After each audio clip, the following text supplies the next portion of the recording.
Nós humanos produzimos bilhões de toneladas de alimentos todos os anos. Mas o que será que realmente chega até a nossa boca? Ao longo do caminho, vamos perdendo muita coisa. No Brasil, começa já na etapa de plantação. Só na colheita perdemos 10%. No transporte e no manuseio, a gente desperdiça 50%. Outros 30% vão embora nas centrais de abastecimento, as CEASAs, e cerca de 10% são jogados fora nos supermercados e na casa da gente.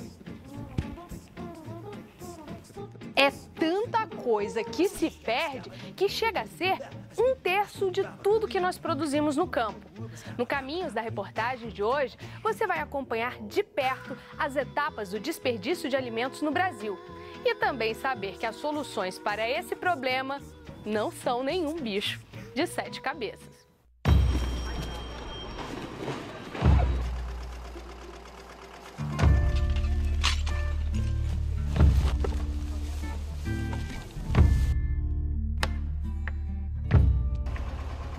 O fim desse longo processo de desperdício a gente já conhece.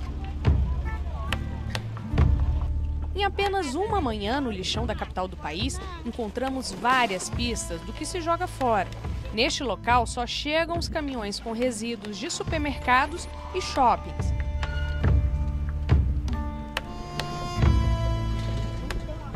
Aqui a gente consegue encontrar uma variedade de produtos. Olha só, caixa de leite, iogurte, queijo, camarão, mortadela, arroz e muita coisa ainda dentro do prazo de validade. Mas como ficou sem refrigeração e foi descartado junto com o lixo, ficou contaminado e inapropriado para consumo. Difícil saber apenas olhando se a maior parte disso tudo já chegou aqui estragado. Mas ao ver uma panela de pressão num fogareiro improvisado no meio de tudo aquilo, arriscamos imaginar de onde veio o que está sendo cozido. Vem cá, você acha tudo isso aí que está aí dentro aqui mesmo? Aqui é. Chega bom, né? Muito gostoso. Uma delícia. Quer um pedacinho? Eu quero. Mas tá muito quente? Não sei, ó. Aí é muito. Pega um pequenininho.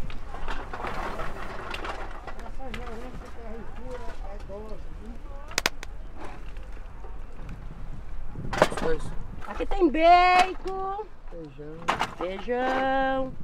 Vamos aumentar um pouquinho? Tem cebola, tem alho. Acha bacon assim aqui? Que delícia, ó. Compra aqui.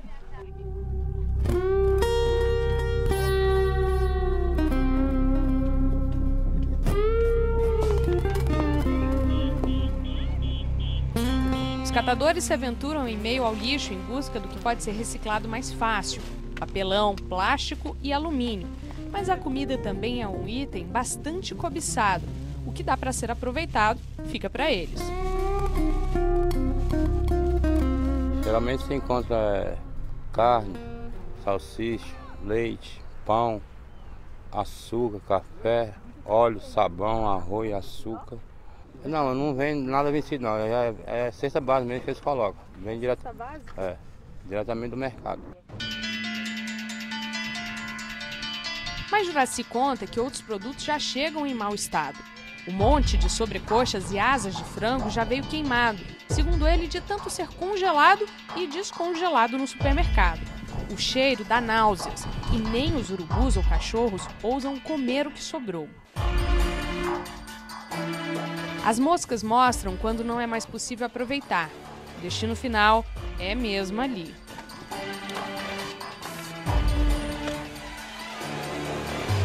E no vai e vem dos caminhões despejando montanhas de lixo, um chama a atenção. Em meio aos papelões que vão caindo, um pó branco escorre. Chegando mais perto, é possível perceber o que os catadores encontraram: quilos e quilos de açúcar. Alguns ainda em latões, aparentemente sem nenhuma contaminação. É só açúcar. Esse outro aí também tá ótimo.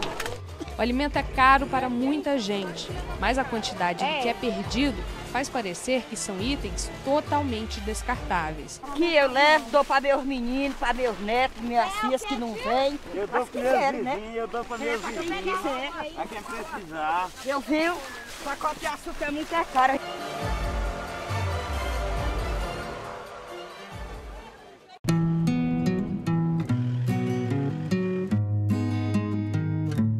No Ceará, um alimento bem brasileiro chama a atenção, o caju.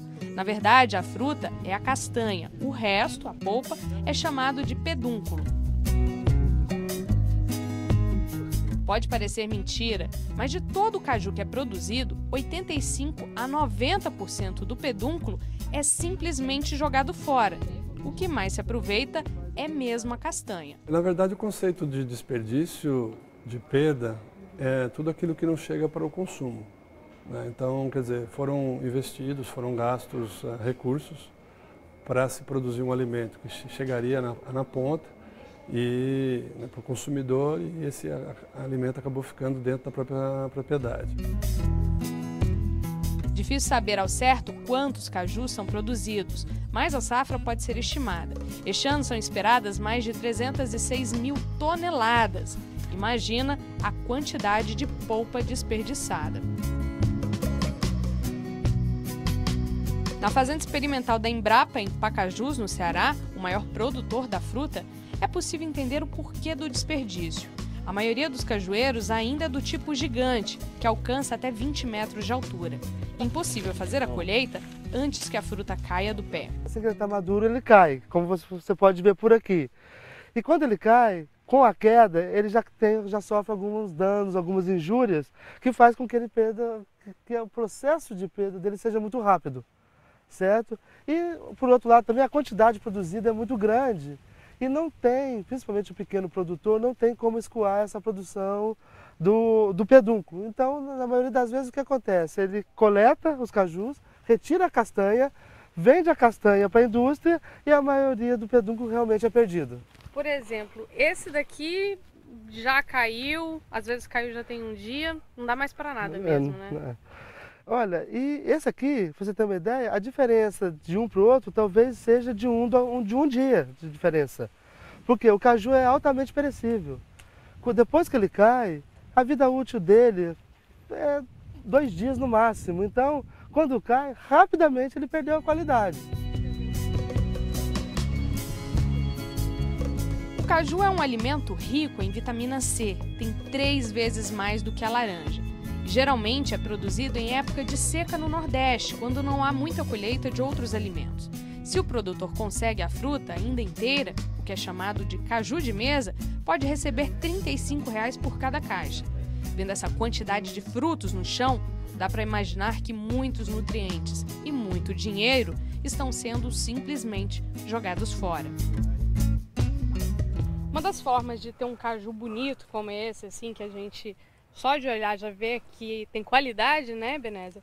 É manter as árvores mais baixas e também com fruto de maior qualidade. É isso que a Embrapa tem estudado aqui? Esse é um cajueiro anão precoce, né? É um cajueiro que foi desenvolvido aqui na Embrapa e é de coloração vermelha, né? Que é uma coloração que tem uma alta atratividade no mercado, e ele mantido mais baixo, como anão, você pode fazer colheita manual. E esse caju de mesa, ele serve também tanto para a indústria, porque você tem um pedúnculo bom para a indústria, com uma boa conservação pós-colheita, e você tem a castanha. Sem falar que o produtor também conseguiria aproveitar as frutas não tão bonitas para outros tipos de uso, como a cajuína, uma bebida feita a partir do suco de caju, doces, melados e, claro, a castanha torrada.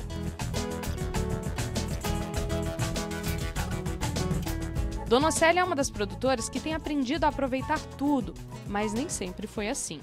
A gente aproveitava a castanha e o caju a gente vendia uns carros que passam do pessoal que compra o caju. Quando chegava no arroxo da safra, eles ficavam botando banca, o caju está amassado, a caixa de caju é para encher mais. A gente aproveitava a metade. Hoje a gente perde o quê? Acho que uns 10%. A chácara de Dona Célia tem 6 hectares de cajueiros plantados. Quando fomos lá, eles ainda estavam na florada. Ela conta que, como as árvores são todas muito altas, ela deixa as ramas do feijão no chão para criar uma trama e deixar o solo mais fofo, não machucando as frutas quando caem. Dona Célia teve a ajuda da Imater, Embrapa e Centec, o Centro de Ensino Tecnológico do Ceará. A Associação de Produtores foi refeita e hoje, aos poucos, os vizinhos estão aderindo ao processo, fazendo com que todos consigam vender o caju, processado ou não, por um preço melhor, aproveitando tudo o que ele oferece. Está se tornando a propriedade modelo aqui da região e vai ter alguém seguindo também. Isso é bom, né? Hoje a associação ela já está toda ok, já conseguiu se legalizar, já conseguiu inclusive adquirir um terreno onde está sendo construída uma unidade de processamento, já a partir desse exemplo daqui da casa da Dona Célia, onde eles estão vendo, que está tendo um aproveitamento maior do pedúnculo do caju. A Embrapa tem feito, junto com seus parceiros, um esforço bastante grande de transferir tecnologia, de levar essa tecnologia até a ponta, né, até os produtores. O Brasil é um país de dimensões continentais, é um dos maiores produtores de alimentos do mundo e muitas vezes, né, essa informação acaba não chegando. Ainda no Ceará, a goiaba virou exemplo de que dá para ser toda aproveitada.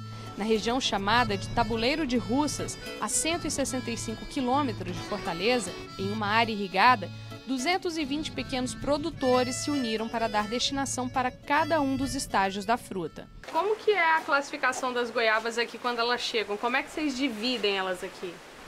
A classificação aqui era a verdosa, que é essa daqui, a cremosa é essa daqui, a polpa é essa, a polpa fria, né? A polpa quente é essa outra caixa aqui, que é para doce. Os produtores contrataram até mesmo um engenheiro agrônomo para dar toda a assistência técnica.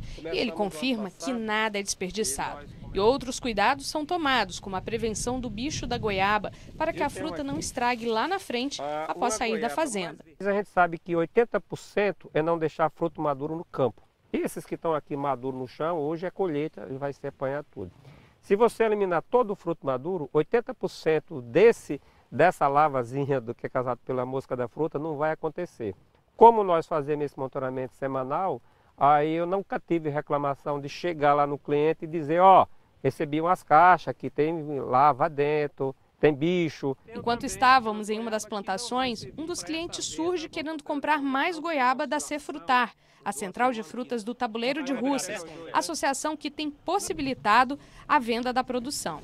Hoje a gente tem regularidade de fruto o ano todo. Não, antigamente a gente tinha uma demanda de 3.000 caixas numa semana e na outra não tinha nenhum. Antigamente a gente via um fruto cheio de traquinose e hoje a gente não vê, né? A qualidade melhorou bastante. De volta ao produtor, o seu José mostra um outro cuidado que é preciso ter para não perder o produto. Tem um papel, uma camada de goiaba e um papel de novo, né? Por quê? Porque se ela bater uma na outra, se ela ficar... Por exemplo, essa daqui, se ela ficar uma com a outra aqui, que ela é cremosa, ela vai machucar a pele dela, que é bem sensível a pele dela aqui, né? Aí ela vai ficar danificada mesmo, aí pro comércio não vai prestar. O consumidor chega, vê uma goiaba amassada, ele não vai querer. Antigamente era aquela caixa de madeira? Era. Só que aquela acabava que não reaproveitava? Não aproveitava não. E a outra caixa de plástico, ela é melhor do que a caixa de madeira, mesmo porque devido a colocar em cima da outra, centralizar direitinho. Se ela ficar muito cheia a caixa, ela tem capacidade de amassar. Uma dessas aqui sentou, ela já vai amassar essa daqui. E com esses pequenos cuidados que o senhor tem, desde lá na hora da colheita no pé, até a hora de despachar aqui com o comprador, o senhor está conseguindo ter uma perda de quanto? Ou não tem perda nenhuma? Não, a perca aqui não tem de nada não, porque aqui tudo a gente aproveita, né? Então tendo é lucro, isso aí é lucro também, né? Por pouco que você vender isso daí, é lucro. Para os pequenos, muitas vezes o prejuízo do desperdício pesa no bolso. Para os grandes, nem sempre. O lucro gerado pela quantidade de alimentos acaba amenizando as perdas econômicas.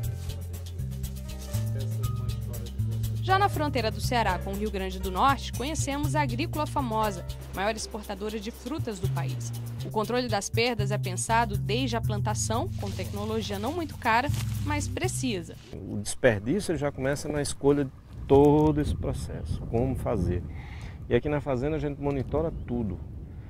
Essa manta, ela é uma barreira física, tá? Contra duas principais pragas, que é mosca minadora e mosca branca, que isso lá na frente vai influenciar se você vai ter mais produtividade ou menos produtividade, fruta melhor ou fruta pior.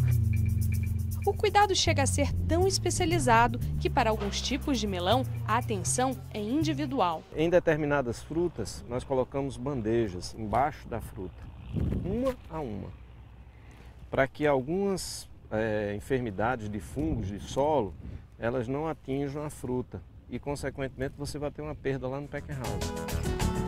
E assim, desde a colheita até o transporte dentro da própria fazenda, tudo é monitorado. A região é bastante seca, no meio da caatinga, e tudo é irrigado por gotejamento. Como a água por aqui é difícil de se achar, vem do subsolo, o jeito é economizar. A utilização de tecnologia, não só de mulching, que é esse plástico que vocês estão vendo, que aí eu consigo ter uma redução de 25% a 30% de retenção de água, porque eu crio um microclima de umidade. Apesar de todo o cuidado, nem todas as frutas são aproveitadas para a venda. Paulo, aqui a gente vê um monte de melão espalhado, mas já não tem as plantas, as ramas aqui, né? O que é aqui? Essa rama ela vai ser aproveitada para compostagem ou para alimento natural. Após isso, vem uma turma que vai recolher o plástico para em seguida entrar o gado e aproveitar essa fruta que vocês estão vendo aqui. Então, assim, a gente considera esse o aproveitamento de 100% de tudo que é a cultura do melão. Esse melão a gente vê, por exemplo, que ele é bem pequeno, né? Isso. E ele também não daria mesmo para o mercado, né? É, perfeito. Isso aqui faz parte da última floração da planta. Você vê que ele é um melão que ele tem uma pancada, ele é uma fruta menor, ele não vai ter aqui um sabor adequado. Mas a nível de aproveitamento de fruta, você ainda tem um segmento. O segmento qual é esse? Gado.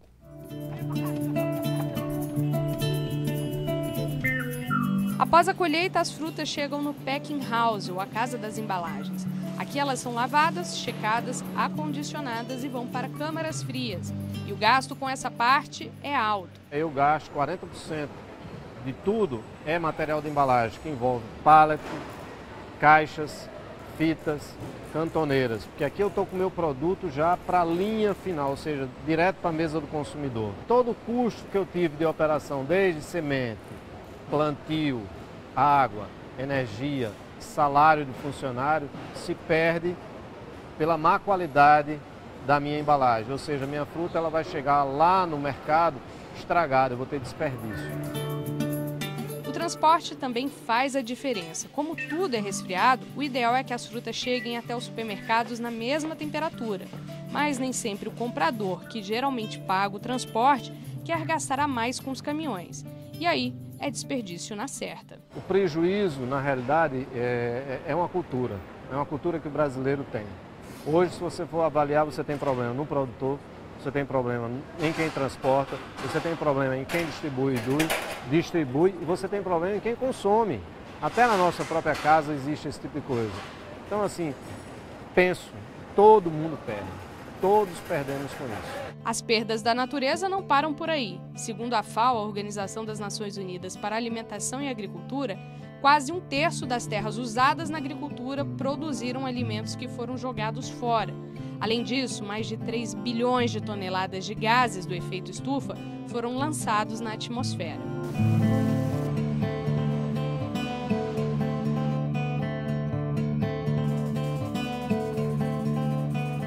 O desperdício não para por aí. Daqui a pouco a gente continua seguindo o caminho da perda dos alimentos, mostrando a quantidade que é descartada nas centrais de vendas.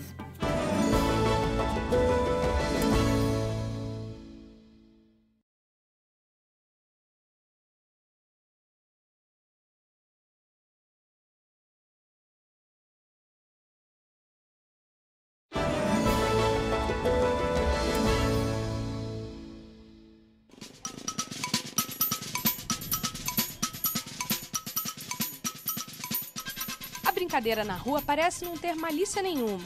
A laranja serve de bola na pausa do descanso do almoço. Mas a cena revela algo triste.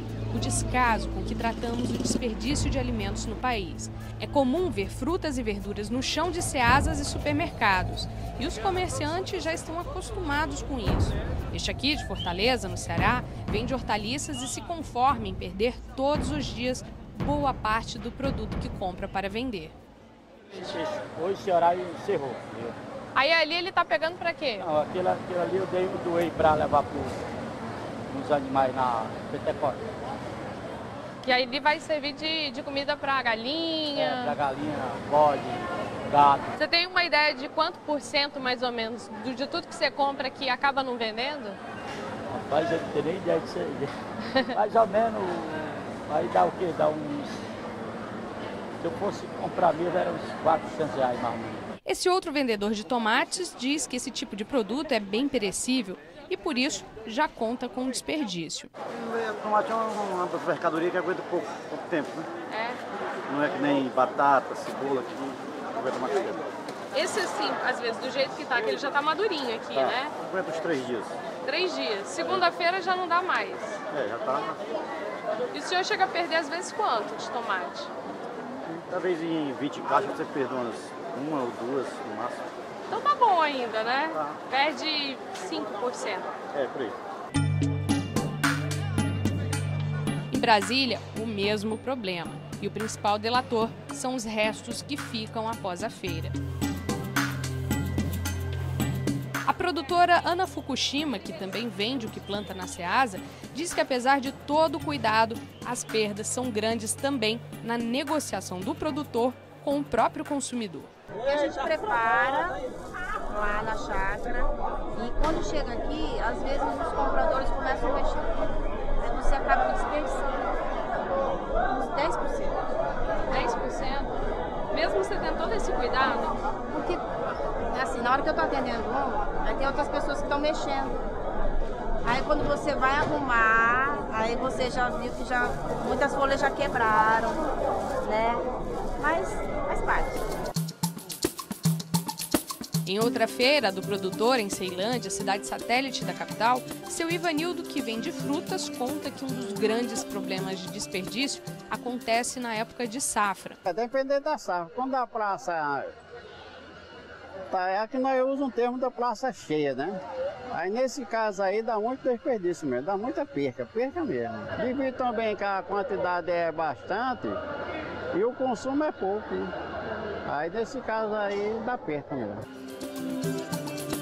Ele revela que muitas vezes o produtor tenta vender a mais ou um alimento que não foi pedido pelo comprador. Uma jogada que, não raro, resulta em desperdício. Acontece da gente às vezes comprar um produto e vir outro. E aí? Aí tem que devolver, né? Nesse vai e vem dos produtos, muita coisa acaba apodrecendo.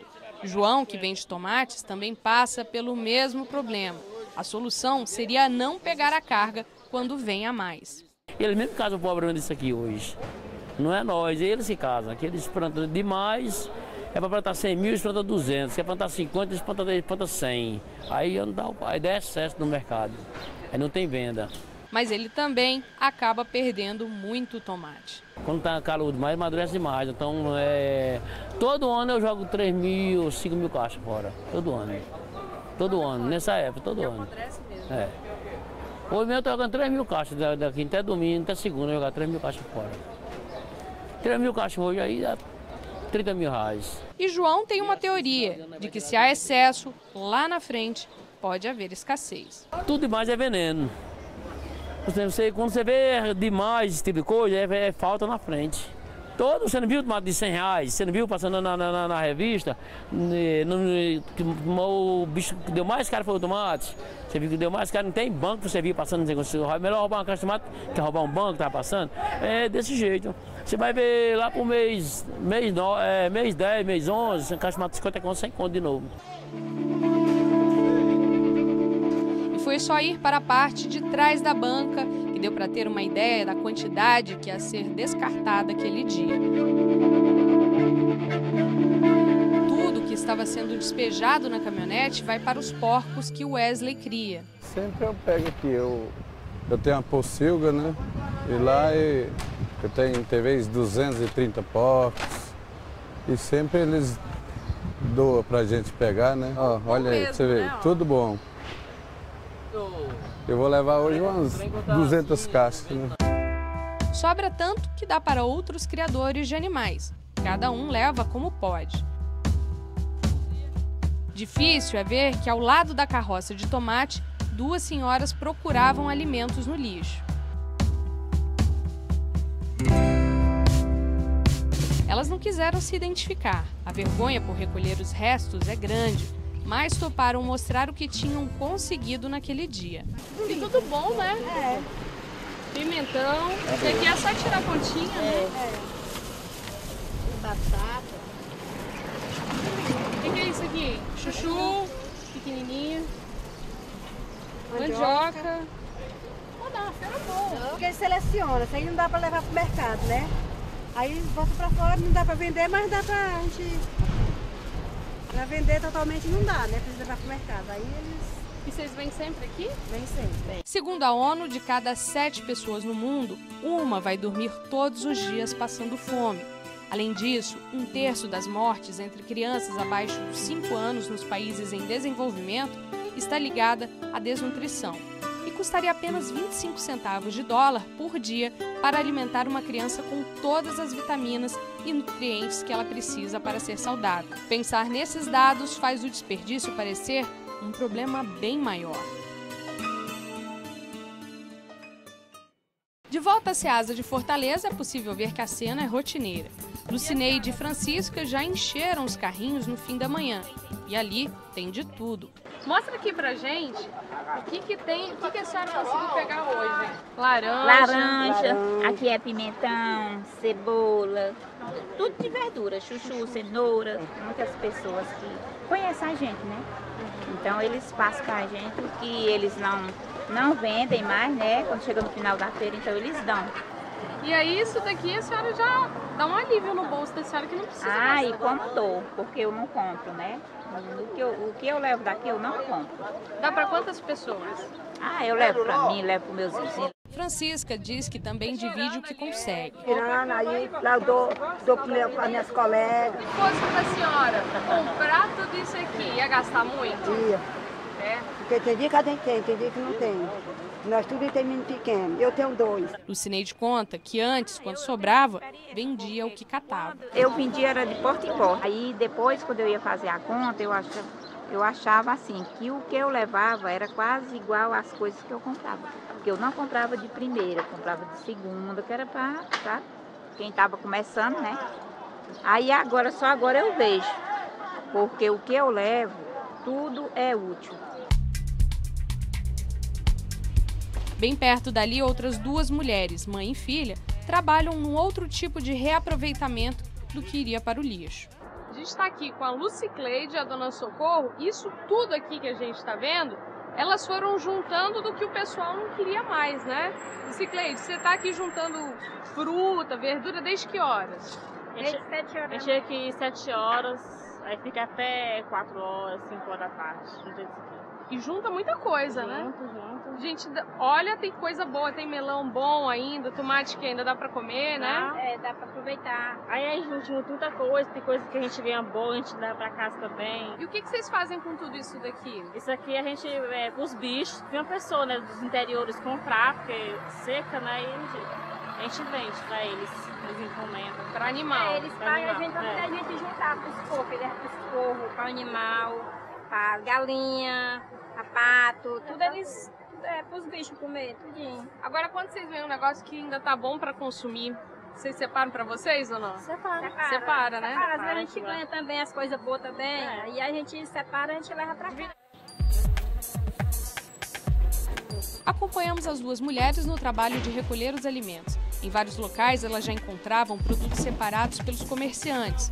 Outras vezes, procuram em lixos, no chão, e não é raro encontrar outras pessoas também à procura do que sobrou.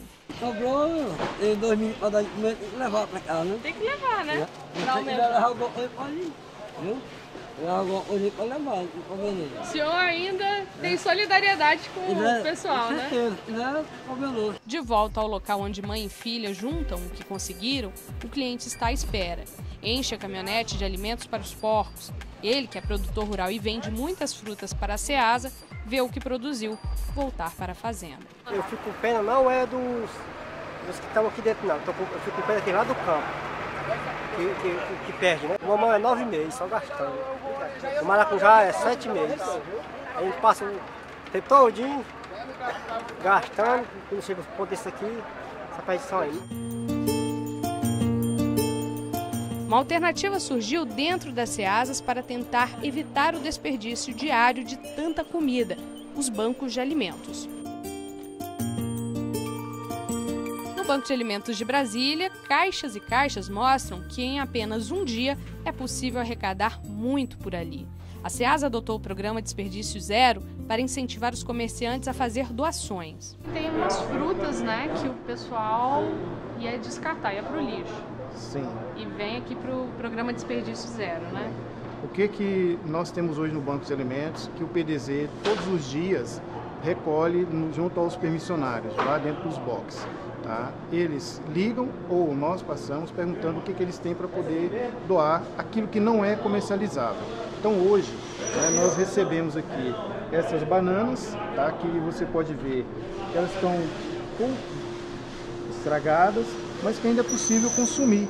Né? Você consegue ainda trabalhar. Então isso aqui vai para as entidades socioassistenciais, que alimentam as crianças, né? Alimentam, está dentro das creches, dos albergues, das entidades que trabalham com os alcoólatras.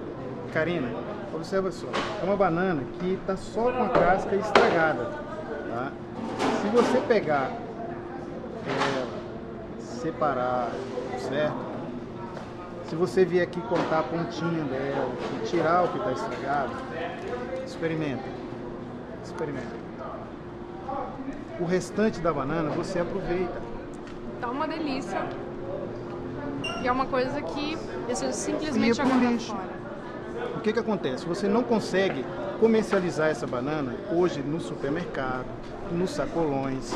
Tá? Então, o que eles estão fazendo? Joga pro lixo. Temos também a beterraba, né? Que você pode ver o que é Vocês podem ver que as beterrabas, elas estão pequenas, mas elas estão em condições de ser consumida. Você pode trabalhar ela, né, cozinhar, fazer ela crua. Então ela não está ruim, ela só é pequena. Então isso aqui você não consegue comercializar por causa do tamanho. Wilder também é diretor na região centro-oeste da Abracem, a Associação Brasileira das Centrais de Abastecimento. Ele diz que o problema do desperdício tem sido discutido em todo o país. Hoje, nas reuniões dos encontros na Abracem, nós temos grupos técnicos que discutem como combater o desperdício dentro da Ceasa. Tá? Então também se discute o processo da cadeia do desperdício a nível nacional. Começa na produção, vem pelo transporte, chega na comercialização e também no consumidor. A ideia também foi adotada pelo Ministério de Desenvolvimento Social. Os municípios que querem criar bancos de alimentos podem participar de editais lançados pelo governo para conseguir investimentos. O MDS tem a perspectiva de entregar mais em torno de 50 bancos de alimentos, tanto nas centrais de abastecimento como fora. Já estão contratados e estão em fase de construção. Então a perspectiva é até que em 2015 tenhamos mais 50 bancos de alimentos funcionando no país. Aos poucos, os comerciantes estão aderindo. Aqui na Ceasa, o maior vendedor de laranjas mudou a forma de pensar. Como o consumidor exige um padrão, apenas as laranjas médias, uma esteira já faz a separação. E essa padronização é causa também de desperdício. É um padrão, entendeu? Tem que estar perfeito. Aí porque está pequeno, às vezes tem uma manchinha na pele, o pessoal não compra. E aí, o resultado era o descarte. A gente separava as que dava para o comércio para vender e essas que não dava para o comércio a gente descartava, jogava tudo no lixo. Mas agora... Agora tudo que a gente descartava no lixo, agora a gente doa lá para eles, né? A gente separa, eles vêm aqui, pegam e levam para eles fazerem as doações.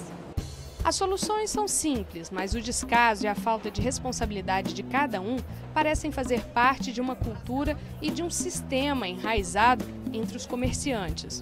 No próximo bloco, o que eu e você podemos fazer para que esse processo não tenha continuidade quando passar por nós? A gente volta já.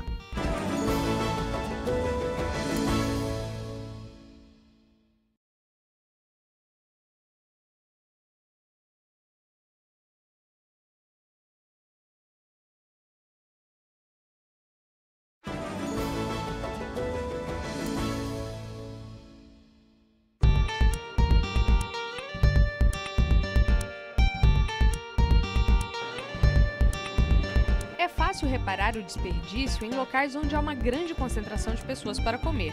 Os pratos se acumulam e dá para ver que muita gente coloca mais do que devia.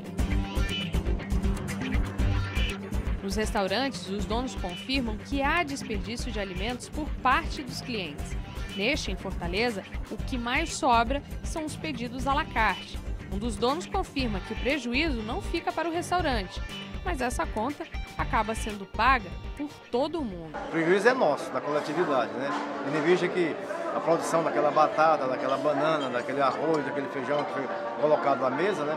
Aquilo ecologicamente houve consumo de energia, de água e esse desperdício, né, vai fazer falta para nós, né? Para o dono do restaurante não é prejuízo nenhum. Para ele, né? Para ele que aquela comida que está sendo jogada no lixo já foi paga. Em São Paulo, um grupo resolveu transformar esse desperdício em doação para quem realmente precisa comer. O projeto Satisfeito surgiu a partir do incômodo de ver um prato ser retirado da mesa ainda com comida. O prato satisfeito é 1/3 menor do que o normal, mas o cliente paga o mesmo valor. A quantia equivalente em dinheiro ao que foi economizado em comida é doada para uma instituição que trata de crianças em situação de insegurança alimentar. A gente vive uma sociedade de excesso, sem dúvida. E a gente consome mais e come além e usa mais carro do que a gente precisa. Então, o Satisfeito ele provoca essa reflexão, sem dúvida. E ele traz também uma sensibilização de um problema que é um problema que afeta a todos nós, que é a desnutrição infantil.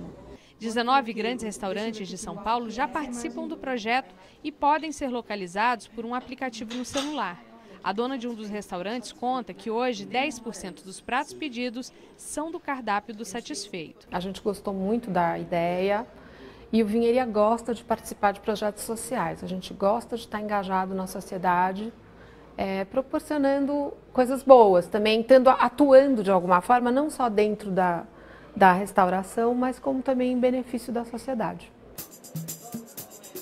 Ideias como a do Projeto Satisfeito nos mostram que basta uma decisão para minimizar a quantidade de alimentos jogados fora. Só que a gente pode fazer ainda mais. Muitas vezes as pessoas, as famílias compram quantidades de alimentos, principalmente quando há abundância, né, num país como o Brasil, né, que é um dos maiores produtores de alimentos do mundo.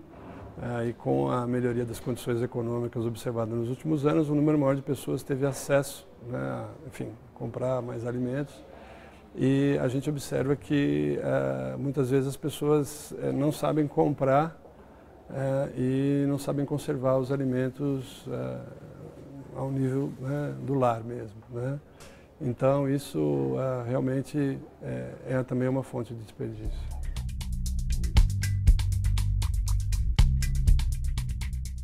Uma das formas da gente evitar o desperdício em casa já começa na hora da escolha aqui dos produtos na gôndola. E para ajudar a gente, quem está aqui é a professora Rosa, especialista no assunto, né, professora? O tomate, que é um produto que todo mundo consome, tem alguma dica assim, especial para evitar que ele lá na geladeira apodreça ou que a gente perca ele? Com certeza. Como você disse, o momento de você fazer a escolha adequada pela hortaliça é no supermercado, é na gôndola, no setor de FLV. O tomate ele deve estar mais ou menos nessas condições aqui. Se ele tiver muito vermelho, o que vai acontecer? Eu só compro um tomate nessa situação quando eu vou consumir no mesmo dia.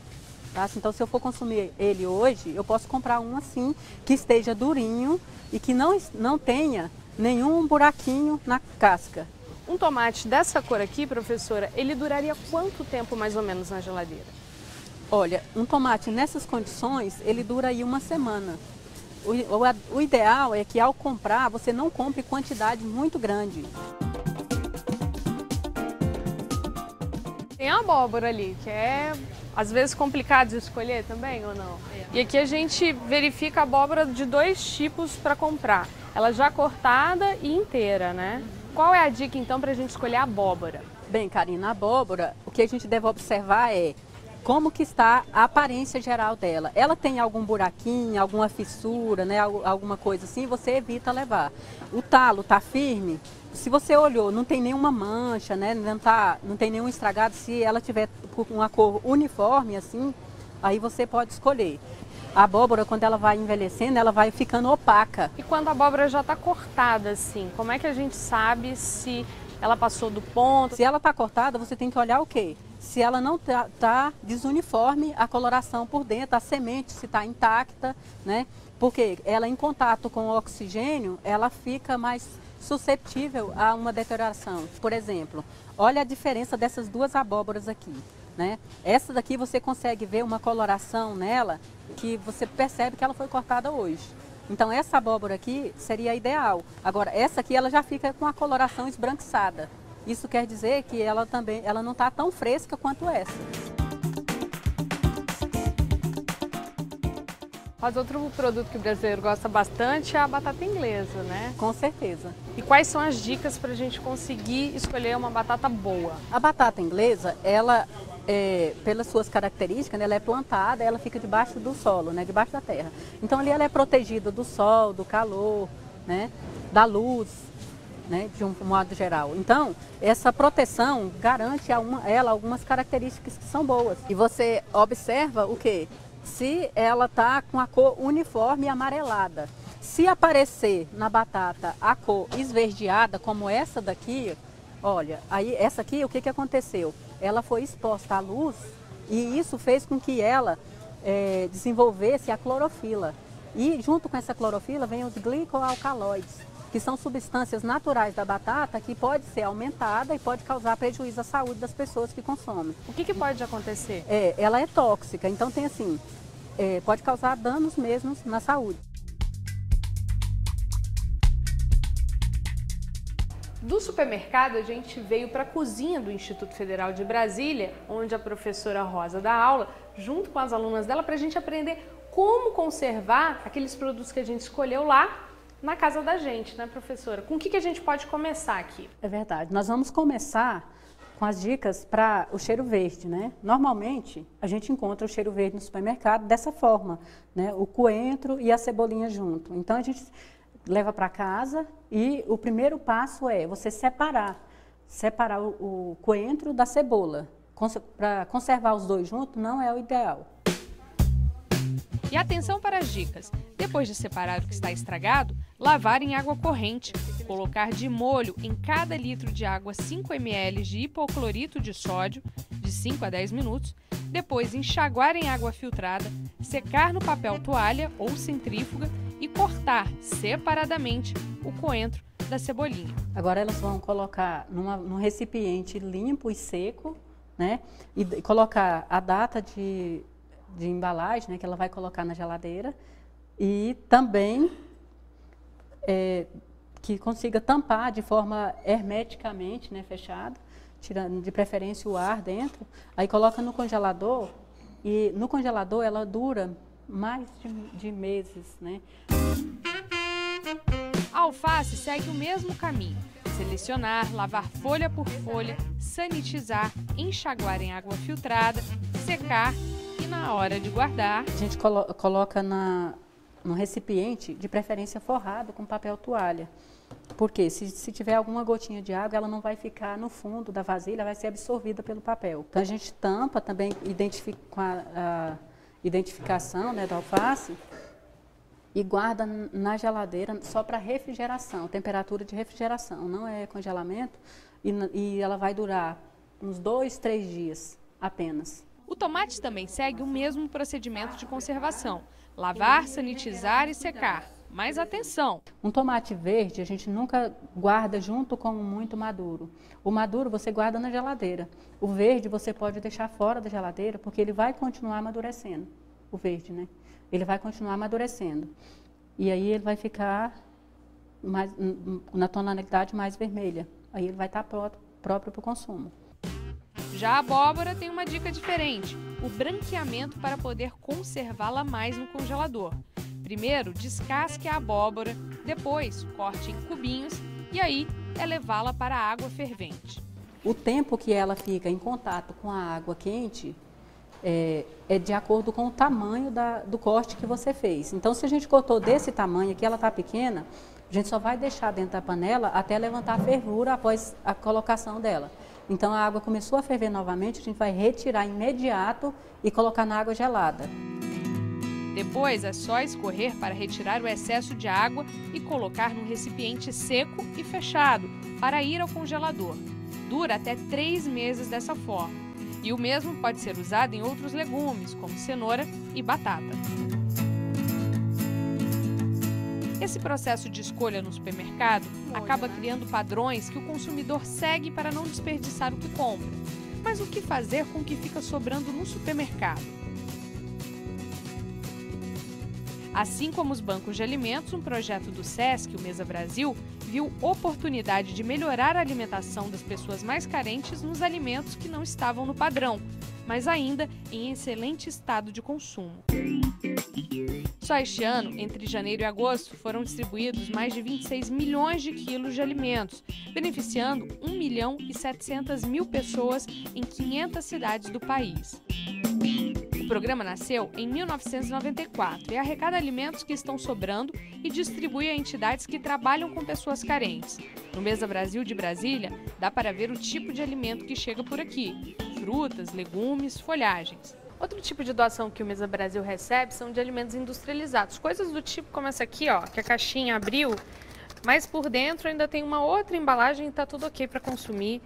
Outros vidros, como esse aqui, que simplesmente só caíram um rótulo, uma caixinha amassada, mas que por dentro o alimento ainda está ok. E até alguns vidros, por exemplo, como esse aqui de leite de coco, que a data de validade, ó, só vai vencer em maio de 2014. Tudo ainda em perfeito estado para consumo, mas que as pessoas, quando vão no supermercado comprar, acabam não escolhendo esse tipo de alimento. Só no Distrito Federal são atendidas 150 instituições sociais. A cada 15 dias, elas vêm até a sede do Mesa Brasil buscar as doações. Lá é aproveitado tudo, né? Isso aqui, Ave Maria, chega lá, é uma festa lá. E se não tivesse essa doação, não tinha como sustentar esse tanto de criança não, né? Porque só para modo de tirar, comprar, de onde vai sair o dinheiro? Não tem dinheiro que dá para comprar tanta comida para criança, né? E muitas vezes o relato que a gente tem das próprias mães quando vão lá é que às vezes é a única refeição, são as únicas refeições do dia, as que fazem na creche. Então faz a refeição ali às 4, 5 horas da tarde, a outra refeição é 7 horas da manhã do outro dia. Apesar disso, ainda é pouco o que arrecadam para quem precisa. Nós temos espaço físico, pessoal para ir até lá e buscar essas doações, só que a gente hoje vê que o número de doação diminuiu consideravelmente.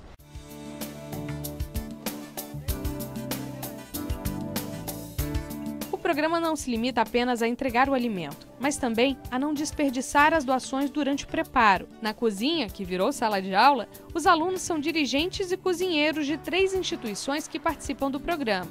E no cardápio de hoje, bolo de casca de abóbora e suco de casca de abacaxi.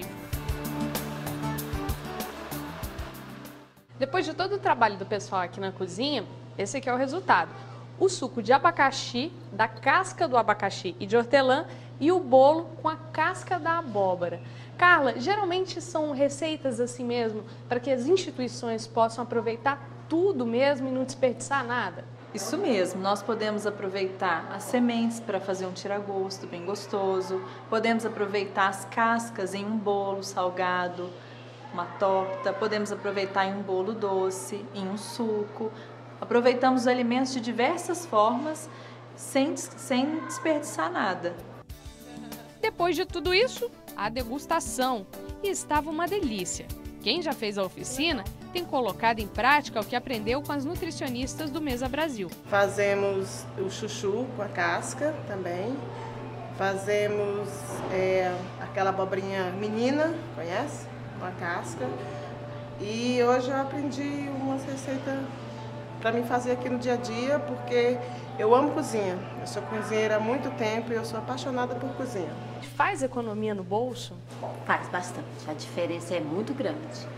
Porque, assim, em particular na minha instituição, desde que o Mesa Brasil começou a pegar e a me ajudar lá na instituição, a gente tanto aprendeu bastante, como eu economizei bastante no fato da alimentação. Em vez de eu pegar e comprar mais coisas, porque verdura, fruta, tá caro, tá bastante. Então aí, na fruta e na verdura, eu estou economizando e colocando outros tipos de coisas e passando outros tipos de atividades para as crianças. E assim, o que seria desperdício vira uma ação de compartilhar os excessos, de ver que o que uns não querem é o que os outros estão precisando. Segundo a FAO, o Brasil está no caminho para reduzir o descarte de alimentos, mas ainda longe de atingir o nível ideal. Por dia são jogadas fora 39 mil toneladas de comida. Mas se cada um assumir sua responsabilidade nesse problema, ele pode ter uma solução.